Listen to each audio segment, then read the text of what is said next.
This is Dan with Broom and Stripes Co. Today we're going to unbox our Broominator and hook it up to our mower. Follow along.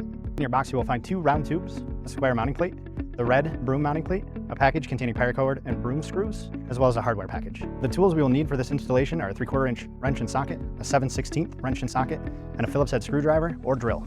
The first thing we're going to do is lay our broom mounting bracket down. We're going to take our 2 tubes and align them so they fit, so we know which tube is which. So this one will go here, and this one will go here. The next thing we're going to do is we're going to put our tubes into our mounting bracket so that the holes line up. After getting the tubes to line up, we're going to take our 2 smaller bolts. We're going to put them through our round tubes and through our broom mounting plate. We're going to put a washer on the top, washer on the bottom, and we're going to tighten these down like so. You want these to be as tight as possible. For this step, we need our broom, either your Founders Edition broom or your Bring Your Own broom. We're going to put our mounting plate on top of our broom, making sure that it is flush. We're going to use our provided wood screws and we're going to secure our broom.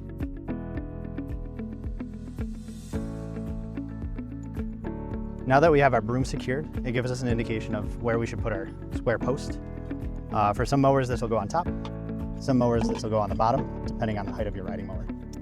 Personally, I know from experience that mine has to go on the top. So we're going to take our bolt with a washer, put it through our universal trailer hitch hole, and we're going to secure it with a nut and a washer on the bottom. Using our 3/4 inch socket and wrench, we're going to tighten this down as tight as we can.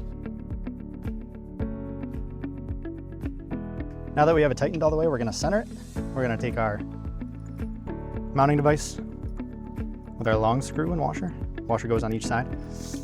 We're going to pick the best hole that makes it so your tubes are parallel to the ground.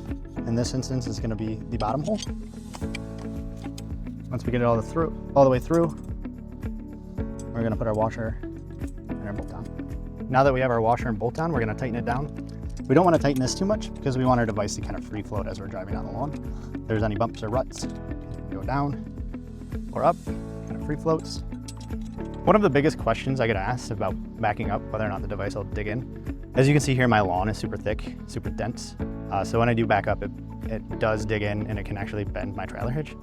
So the solution that we found is to attach a small section of paracord, which is included in your package. We're going to take our included piece of paracord.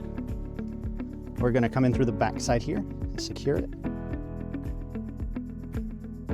We're going to take this piece and we're going to find a spot on our mower to mount it to. I typically go here.